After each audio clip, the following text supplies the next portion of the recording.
Hey guys! So today, this is going to be the second installment in my Halo armoring tutorial. I'm going to be showing you how to coat your armor in resin. And this is a really important step because this is essentially making your armor into a hard plastic, taking it from a cardstock to a plastic and making it wearable, durable, strong. It's just really important. So I'm going to be showing you how I'm personally doing it with Aqua resin. Aqua resin is a resin you can buy online. It's water-based. You can use it in your house, which is super nice for me because I don't have a shed, I don't have a garage, I don't have a workspace, basically, to use a polyurethane resin or something like that, which is a lot more toxic and requires a lot of ventilation. So I ordered some Aqua resin, I ordered a trial kit, and I'm using it to finish up my helmet, and hopefully I can actually finish my back piece with it too before I have to get some more. So this stuff is really cool, it's really good, I strongly suggest it because so far I've been using it, I've had no problems. Here's something that I've actually been working on. This is my baby. I'm probably going to put another coat on it before I cover it in Bondo, but this is my helmet. It's the Mark V original Combat Evolved helmet, and I love it so much. You can see it's hard as a rock. That was me, Huey, come on! Hold on. So basically, I'm going to show you how to do that. This is a pretty important step. I strongly suggest that you take your time with it, buy some supplies, buy yourself some gloves, buy yourself like a little pie crust tin, get yourself some disposable plates, something like that, to mix everything into. And I guess I'll just go ahead and show you on a piece that I actually needed work on.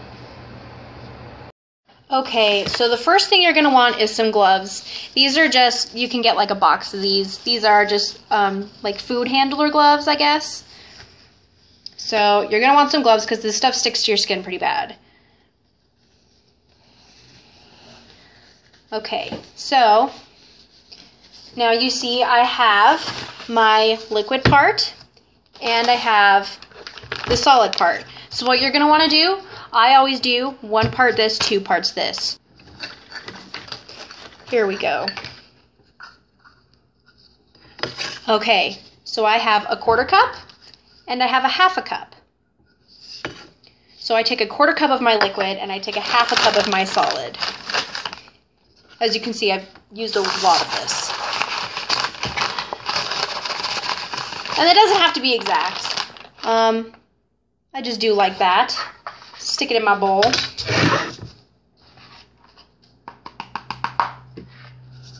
Cool. Alright. Move that out of the way. Take your liquid. I like to put in like a little less, like, I don't know. Yeah, like that much. And then you're going to pour that in right over your solid.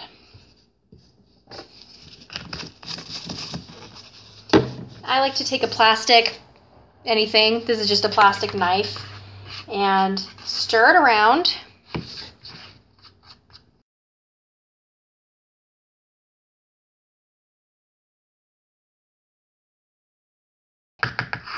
So as you can see, it's just goop. Very watery goop.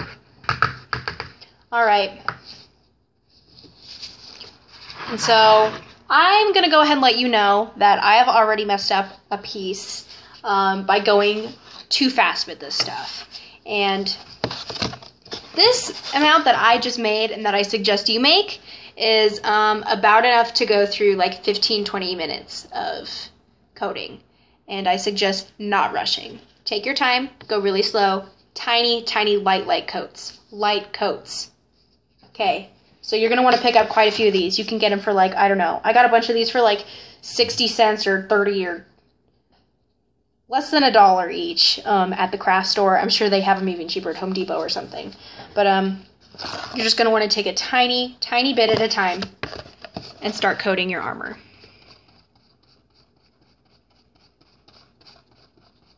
I like to kind of move around. I just think it's a lot better and you don't get warped as much that way. And just put on the lightest coat you can possibly think of over these bits and pieces.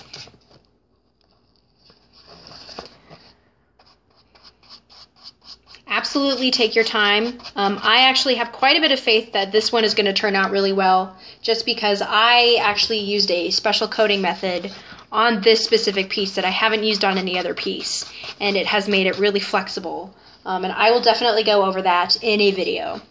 It's called the hot glue method. You can look it up on 405th forums.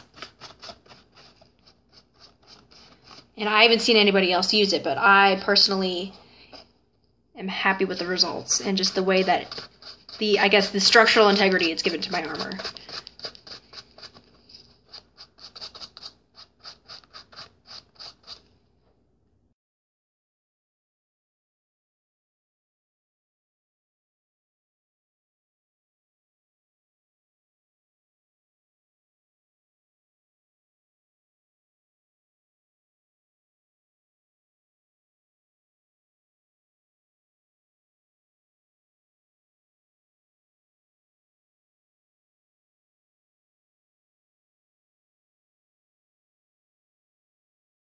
Okay, so after about 10 minutes, I have the first coat on.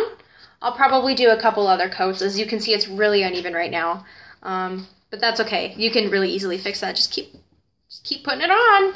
That's all you really have to do. I'm gonna go ahead and let you know a pro tip that I just figured out. So I've managed to salvage a couple of these brushes. Usually, after one use, they're done. Like, I have a couple that I've already broken and, you know, they're frozen, they're plastic now. But this one, okay, so what I just figured out is if I have, like, a gross, like, water jar right here, and I, like, will dip it in the water occasionally and rub it onto a paper towel, and it will keep it from hardening so your bristles are still soft and you can use it again. So I don't really know how much longer I'm going to be able to keep that up before this thing is gone for good, but I can at least get one more use out of it. I'm just going to let you know that right now, because I bought a ton of these and I'm already running really low. So yeah, just FYI. But this is how it looks so far. I know it's not very different. It's not very hard yet either, but you can tell that it's getting there. So I'm gonna go ahead and let that sit for a little bit and then probably start another coat. But I don't wanna like overwhelm it. That's another thing. Don't overwhelm your armor. I'm kind of allowed to go pretty fast because I've coated the inside, which keeps it pretty sound, so I can keep going. I can keep working with it without fear of it tearing or being pretty warped, but I'm still going to give it kind of a break just because I don't know how much this is going to hold up. But yeah, this is my back piece. It's very neat. I'm actually really excited about it. So yeah, hopefully this one turns out pretty good, and I will actually show you how I seal the inside of it because I think that is a good technique, a good method. Anybody can do it, and it's probably one of the cheapest. So I will definitely show that to you as well. Okay, so that is pretty much how you're going to want to resin your armor using my Aqua resin method. But if you are using the polyurethane resin method, I personally have no experience with that. But if enough people really want to see it and you have any tips, just let me know. Send me a message and I will try it. So yeah. This is after a couple of coats. As you can see, it's pretty uneven right now. I definitely missed a couple spots, but that's fine because I'm absolutely not done with this. So just remember to take your time. Remember to read the safety instructions on any of the resin that you're using. That's really important. And also, don't be afraid to send me requests. I can pretty much do anything. I have been cosplaying for a long time. I've been doing this quite a bit. I've worked with lots of different materials, and if I don't know how to use it, I'll figure it out and make a video of it for you.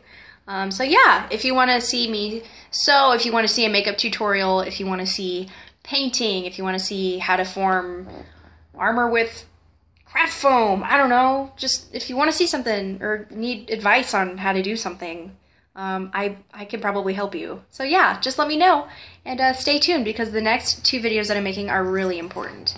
It involves my method for sealing the inside of your armor using hot glue, and what comes after that, when you're done resining the outside, it's the inside and adding fiberglass to it, which is really important for the structure of your armor.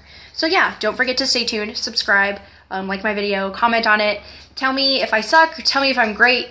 I mean, just let me know. I really want to know.